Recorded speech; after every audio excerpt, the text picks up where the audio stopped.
गुवाहाट। अभी बैंक सखी दीदी के द्वारा ये छोटे बच्चे का जो ऑपरेशन हुआ था, जो खस्सी है इनका जो किया गया था ऑपरेशन, उसके घाव का दीदी के द्वारा निरीक्षण किया जा रहा है। जो घाव अभी ठीक नहीं हुआ है, दीदी इसमें अभी दवा लगाएगी।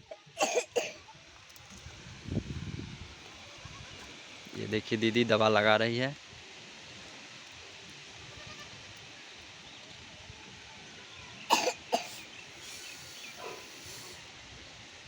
इसमें अब तेल दवा हुआ कुछ ना डालना है।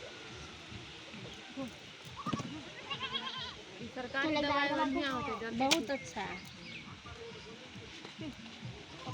और ये जो बच्चे हैं, बच्चे सबको दवा खिला रही है दीदी, छोटे छोटे बच्चे को दवा खिलाते हुए।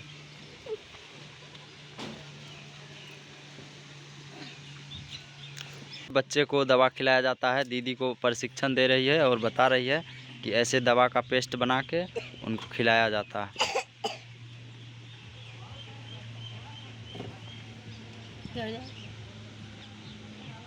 एक छोटे से चम्मच में टैबलेट का टुकड़ा करके पानी डाल के उसे पिघला के पेस्ट बना के बच्चे के मुंह खोल के उसके जीभ के परत पे लगाती है।